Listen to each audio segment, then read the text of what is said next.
It's Combine Week. It's official. The Kansas City Chiefs have made a couple of moves on the staff. They're here, and we have contracts coming. Matt Derrick is on the ground, and we're going to get into it today on Locked On Chiefs. From the land of the free and the home of the Chiefs, this is the Locked On Chiefs podcast. Welcome back, everyone. It's officially Combine Week, and I know you're excited. I'm excited about that, too, because this is the basis for the athletic matrix. You will find that on rogueapc.com. All of my latest draft class will be out in the coming weeks. Make sure you get over there and pre-order now at rogueapc.com. Thanks for making us your first listen. This is the Locked On Podcast Network. Check out another show on the network to have your second listen. Thanks for making us your first. We like to do this every day for free. We are 5 days a week, and at least once a week, we get Mr. Matt Derrick from ChiefsDigest.com, who is on the beat wherever the Chiefs are at to give us the real deal. Thanks for joining us, Matt. Looks like Indy has treated you pretty well so far. You got a lot of news on day one. I think the thing that stands out to me the most is just where we're at with Chris Jones. A little bit of flowery language, but I think it actually made me feel a little bit more like they understand just how unique a situation this is to have a guy this age play this well, that you can extend and maybe have him retire with this organization, having never played for anyone else. Yeah, and obviously, like we've been talking about, Chris is in a unique position because he is going into the final year of his contract. And if all of this sounds familiar, it's because it's the exact same situation that Tyreek Hill was in a year ago. Both of them looking for third contracts, both of them looking for a bump up in pay. And, and it's not uncommon for players not to play out the final year of a contract, especially when you're as good as Chris is and you're in the prime of the way that he has been and you're playing the way that he is. Players have a way to force, a team's hand in that final year of the contract. And we'll see what happens over the next month. I asked Brett Veach about Chris Jones specifically today, and he did go back to Tyreek Hill from a year ago because when he was at the Combine last year, he told us they felt like they might be able to get a deal done with Tyreek, and he thought they were absolutely going to get an extension done. That didn't happen. And the reason why was because the market changed, and that's what Brett pointed to today. Now, what does he mean when he says that the market's going to dictate what happens? Well, it means watch out for the contracts for defensive tackles. And I would specifically look for Fletcher Cox and probably even more so Jason Hargrave. Because, Hargrave's younger. He's 30. If Jason Hargrave gets something ridiculous like $25+ million a year, that's exactly the kind of deal that Devontae Adams forced last year, remember, in the trade to the Vegas. That was the domino that pushed over the Tyreek Hill contract. If Jason Hargrave starts making more money than Chris Jones does, Chris Jones is going to ask the Chiefs for more money. And I think the Chiefs are certainly interested. Brett Veach told me today he's hopeful that it can work out. And you're right. I mean, he absolutely spoke about wanting to make sure that Chris Jones retired as a Chief. He feels like, an extension would be the best for both sides. So the Chiefs are interested. They definitely want to get something done with Chris and try to make sure that he stays in Kansas City beyond 23. But they also want to avoid the contract drama because I'll point to the other reason why you want to, iron things out with Chris. You've got other guys you may want to use the franchise tag or a transition tag on over the next couple of seasons. And hey, having Chris taken care of means that's one guy that you don't have to worry about, leverage wise. I mean, you take care of a lot of problems there.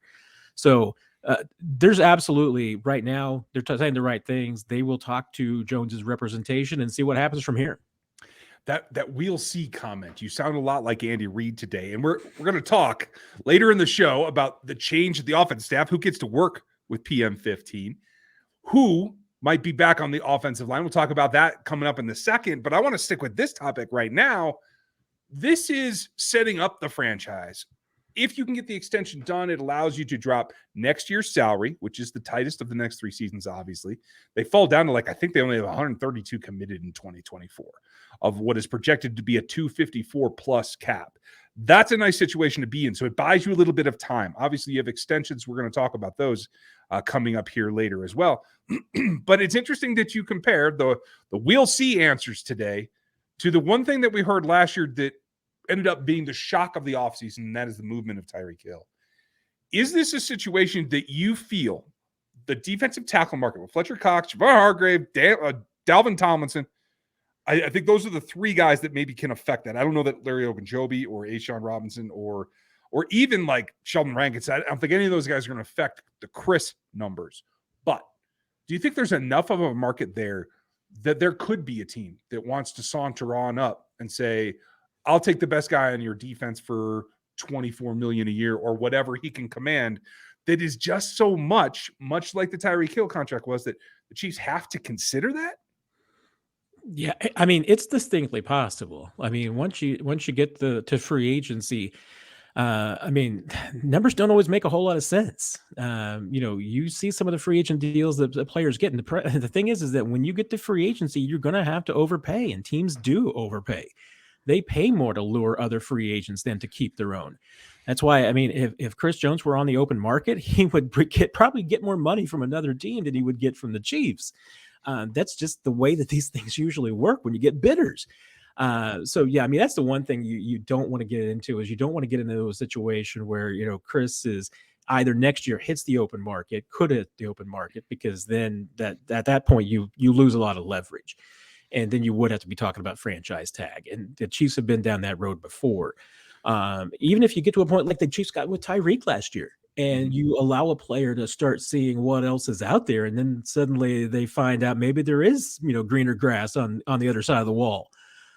That can change things too. So, I mean, I still think, looking at it, Hargrave is the most interesting. I mean, there's other players that I think could get some money. And this doesn't even preclude, Chris Jones's agents, coming to the Chiefs and saying, hey, you know what, maybe the free agent market's a little quiet this year, but, Chris Jones had a better year than Aaron Donald did. And Aaron Donald's not healthy right now. Chris Jones is. And Aaron Donald's making a whole lot more money than Chris Jones is. So maybe that's the contract that we need to talk about comparing Chris Jones to, and not these other guys. Because if they do that, then that would also be a reason for Chris Jones to justify making more money. I think that's the big fear, that it could evolve just like the wide receiver market did last year. There's another position that I'm a little concerned about. There's a lot of rumor going around right now, and we have a little bit more information about the franchise tag, what it might be used for here. We're going to get to that coming up next. But first, I got to let you know, our friends at FanDuel have a great deal for you, whether it's now that the football season is over and the NBA is in full swing. March Madness is around the corner. It's a great time to download FanDuel, America's #1 sportsbook, because you can get a no-sweat first bet right now and win up to $1,000 in free bets if your first bet fails. So you get those bonuses because you don't hit on the first one. It's a good thing to do. Just download the FanBook Sportsbook app. It's safe, secure, and easy to use. Helps you get everything done. And you can do everything from money line to point scorers to rebounds, the whole 9 yards for basketball. Plus, there's some interesting props about who lands where, who gets what here in the NFL offseason world. So check all of that out. It lets you combine all of those into same-game parlays that you can do on basketball, anything that's available on FanDuel, and it's all available on FanDuel. So don't miss your chance at a no-sweat first bet, over $1,000 in bonus bets when you lose your first one at FanDuel.com/lockedon. It's over there underneath Matt. FanDuel.com/lockedon to learn more. Make every moment more with FanDuel, the official sportsbook partner of the NFL, the NBA, and Locked On Sports. Now, what I'm locked on to is the lunacy that happened yesterday. I just want a quick comment from you. We don't have to dig into it because I've already gone off the deep end for it. As much as there's that scenario we just discussed for Chris Jones, I don't see any way that the Chiefs even entertain letting L'Jarius Sneed out of town on a trade when he hasn't even gotten to a second contract. I think they are probably looking to extend earlier than later. But just your feel, your comment, is it just pure lunacy, or am I not giving it the credit it's due? I get it. I mean, people will make the argument, and the other part of the argument that's critical to this is the notion that you either can't or don't want to sign L'Jarius Sneed long term. And I certainly get, people saying, hey, the Chiefs just had a tremendous haul with cornerbacks and defensive backs in the draft. They don't need L'Jarius Sneed. Not so fast, my friend. I mean, yeah, that was a great class, but they need to back it up. I mean, you need to see those guys come out and do it again, and you need to see them getting better. And that's part one. The other part is that, I mean, I do think that, and I'm probably, you'll find no bigger fan of L'Jarius Sneed than I am. I mean, I've just really been impressed. I mean, I think that, some of the things that he does gets overlooked, especially in the run defense and the physicality, because that's something that usually, doesn't stand out about corners. They don't get a lot of credit for it. Teams look for, and everybody talks about the passes defense and the interception. So unless you're one of these sticky guys, you don't get included in that top conversation. And I think L'Jarius is close to being one of those guys. Mm-hmm. So I don't know. I mean, hey, if you were to trade, L'Jarius Sneed right now, I mean, I don't think you're getting anything more than a second. And to me, that's not enough for the guy. I think he's better than that. And you certainly let him play another year. I mean, I think he is going to be better than that. And I think, and somebody who made that trade and only gave up a second would be absolutely happy to give him another contract on top of that. So I don't entirely get it. I mean, I do understand it from the standpoint of, if you're not going to keep a guy, trade him after year 3 if you've decided they're not part of your foundation. But one, I don't think you do it with a guy like Sneed that can help you now. And I don't know why you want to get rid of. I mean, this is a guy that I think you may want to make an investment in and keep for the future. So I don't really get the idea of trading. I mean, like I said, I get it from a standpoint of trade when their value is the most. But honestly, I mean, with the franchise tag, if you had to use it, on L'Jarius next year, I mean, you got control of him. So, don't give away that control right now. Interesting the way that you phrased that. Piqued my curiosity on one other player that might be in that kind of situation where maybe you're not looking to keep him beyond his current contract year. Does anyone else spark you that could be on the chopping block, whether they're going to garner a lot of interest or not? Well, there are 2 other players who fit into that category who, potentially would be either under team control or within team control. Willie Gay is one, but I think you're probably thinking about Clyde Edwards-Helaire and that 5th-year option coming up. Maybe, yes. and that was a topic today. And I will say, if you want to read between the lines and listen to Brett Veach's answers, I encourage you to go do that. Because I think that his answers about, talking about long-term extensions for Gay and Sneed was a little bit different than his tone when talking about picking up the 5th-year option for Clyde. But I will let you be your own judge of that when you go hear what he had to say on both of those. But I did detect a little bit of a different tone. I will not let you make your own decision. Willie Gay will get an extension. Clyde will get an offer, hopefully, and they can recoup something for that. We will see. Now, they're not the only guys that have big decisions coming. I don't know how much interest there's going to be in Clyde Edwards-Helaire at this point. But I will say if they can get a sandwich for him, they should consider that at this point, because I don't see any way that Isaiah Pacheco gives up the reins as your number 1 tailback at this point. So get what you can while you can. Is there a scenario where you play Clyde part-time next season and try to recoup something before the trade deadline? Possibly, but exercising that 5th-year option just isn't on the table to me from where I sit. It will be concerning if we see the team not agree with that. I don't know why they would.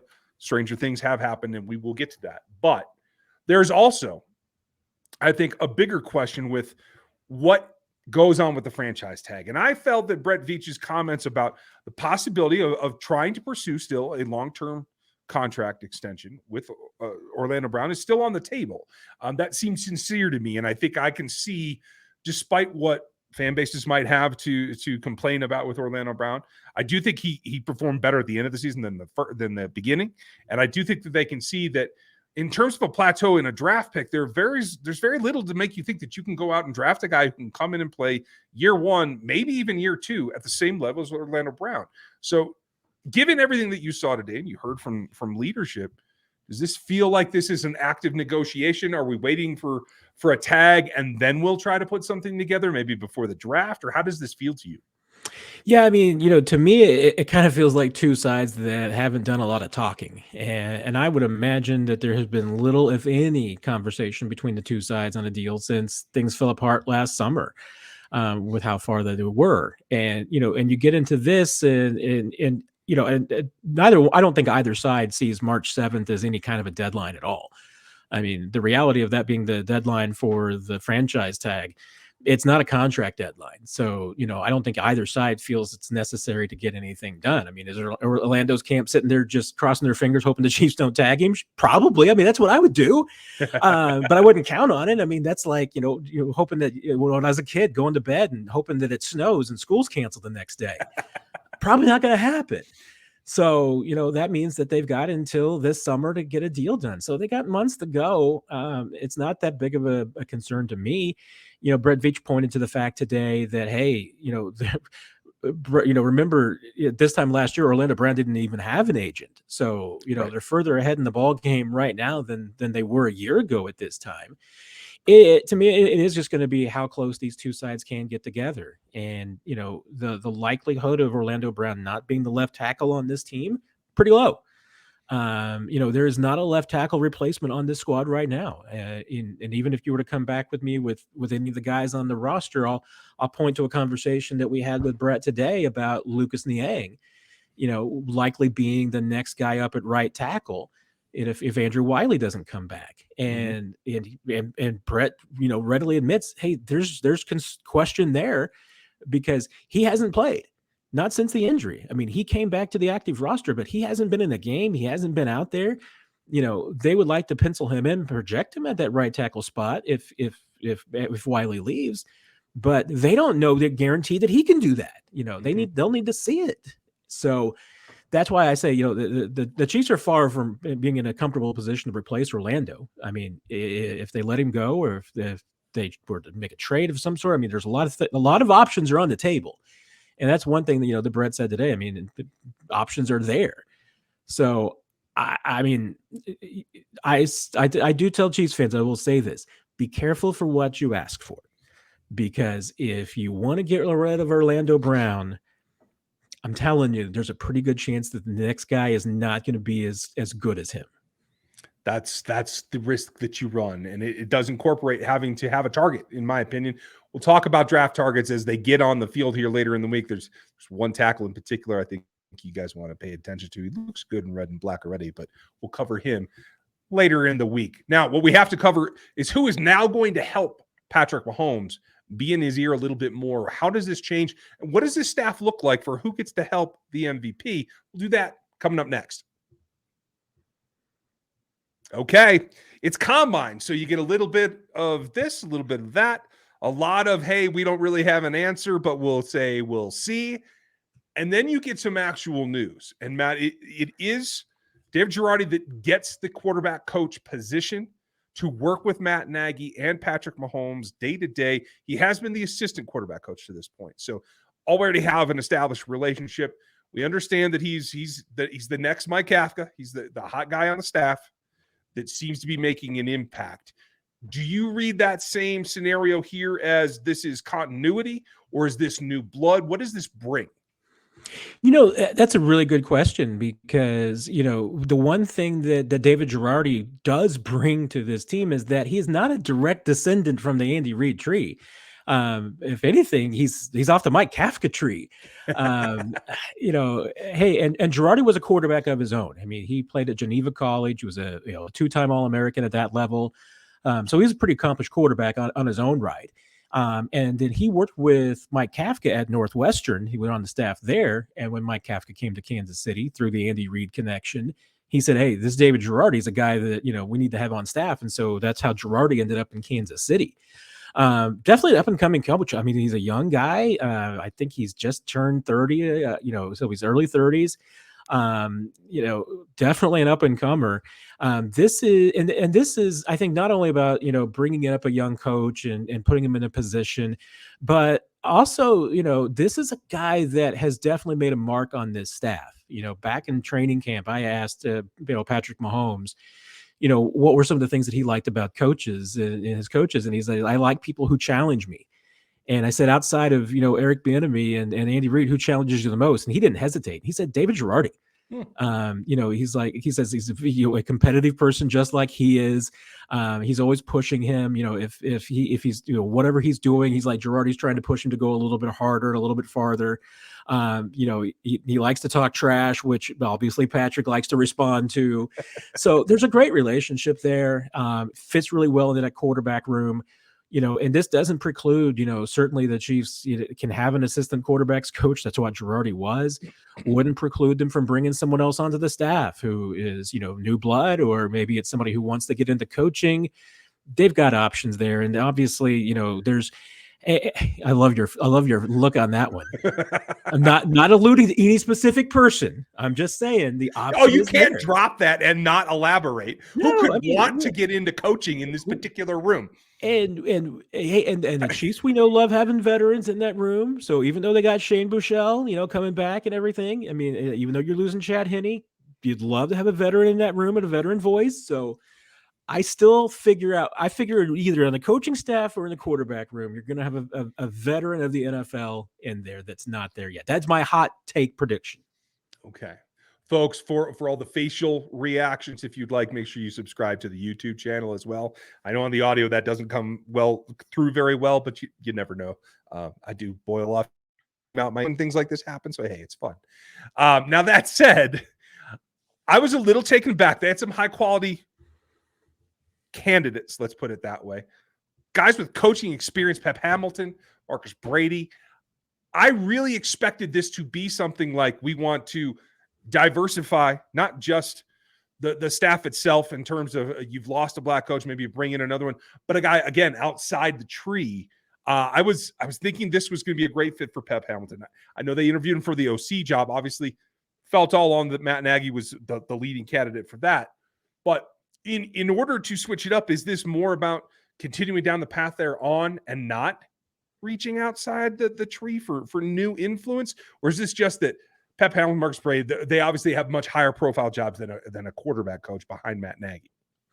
Yeah, and that's a good question because, hey, even though Matt Nagy was going to be the head, odds-on favorite to be the offensive coordinator for this team, doesn't mean they could have gone a different direction. And, and Andy Reid wasn't very specific about, who was interviewing for what roles. It could have been, Pep Hamilton was interviewing for both offensive coordinator and quarterbacks coach. I mean, under the Rooney Rule, they need to consider an external minority candidate for both of those jobs. So could one person have fulfilled those roles? Yeah, I mean, absolutely. But I mean, the fact that they were looking outside the organization, I mean, I think obviously that's a trait of Andy Reid. I mean, he's definitely shown a penchant for, wanting to go out and get good coaches that he's heard about. It doesn't have to be just people that he's worked for and people from his tree. So there's that. And then, and the other part of it too, is that I do think that coming into this organization might be a little intimidating for some people, that maybe it wouldn't be, a great preference. I mean, especially, for a minority coach, and you saw the upward mobility of Eric Bieniemy in Kansas City, maybe that might make things tough because that thing's not going to change. Whoever is going to be the offensive coordinator and the quarterback's coach in Kansas City is going to have to live with the fact that Andy Reid's going to get all the credit. So, I mean, you could come in and be the greatest quarterback's coach of all time in Kansas City, and I still think Andy Reid's going to get the credit. So that's I think the tough part there. I don't think it was anything necessarily about Andy Reid not wanting to bring anybody, new blood in. I think he was trying to do that. Just didn't work out. Okay. And the staff is not finalized. There are still coaches that were not under contract, and Greg Lewis is among them. And I was just going to bring him up too. Kind of a quirky answer. You're working on filling this out, but Andy Reid has not spoken, according to Andy Reid, to Greg Lewis since he's had this interview with Eric Bieniemy and the staff in Washington. It's got to feel like one way or the other, you have to fill that role if he's not going to be back at the running back coach position. Joe Blameyer is still the wide receiver coach as we stand right now. I thought he would have been in on the quarterbacks coach discussion as well. Do you see more changes there, or does that mean Blameyer is most likely just going to stay put and adapt to what the new evolution is above him? Yeah, it's a good question to see what happens. I mean, it is interesting that Greg Lewis is kind of still out there, that, it hasn't been finalized one way or the other if he's going to Washington or staying in Kansas City. It was definitely left open-ended today by Andy Reid about what his future is going to be. But and outside of that, I'm not expecting a whole lot of change on the coaching staff. I mean, could there be more dominoes to fall? Oh, absolutely. I mean, there's some interesting jobs around the league, and I've been surprised that this staff has not been picked apart as it is. So the potential is still there. I mean, even though the Chiefs made the news with Girardi today, this is pretty early. I mean, the Chiefs don't normally, publicly announce their coaching staff until maybe later in March or even early April. So, for Reed to go ahead and let the cat out of the bag today about Girardi was kind of interesting. They kind of, had to make that move with Nagy just because that's, offensive coordinator spot. It's hard to let that one go, open for 6 weeks. But let's see what happens. I mean, I don't have any indication that there's going to be mass turnover remaining, but could it be that there's one or two spots that might turn over? Yeah, it's possible. Well, it should shape into the next evolution, just like the roster will change. A lot of that comes from the combine. It's confirmation of what you've seen on film. It's a lot of exploration. It's a lot of meetings, medicals. We're going to have that covered for you because they'll be on the field in just a matter of days. And it's already going on. Information is being gleaned. Guys are being taken off the Chiefs board. We're going to have it all for you. You can pre-order the Athletic Matrix and the draft guide over at rogueapc.com. Now we'll have all that work done for you. We'll get Matt's input on the draft class as well. Get to some needs after we get through free agents, see what they can get done there. So this is just the first step in what is a very busy offseason for the Chiefs to try to run it back and get back to that Super Bowl one more time. Thank you all for being here with us, Matt. Hope you enjoy Indy. Have a shrimp cocktail for me. I dare you to get the hot one. Oh, that's a pretty big dare. I don't know if I can pull that one off. I have faith in you. So let's get after it. Until next time that we're there together. All right, folks, thank you for your time. Thank you, Matt. Safe travels. We will talk to you next time. I'm going to get into some of these holes in the roster that are apparent and some that aren't apparent. And then Matt will be back next week, of course, to give us the lowdown. Have a great evening. We appreciate your time listening to us today. Like, sub, and hit the bell on YouTube. Check out another Locked On podcast, maybe the draft show. You might be interested in that this time of year. And we'll be back with you tomorrow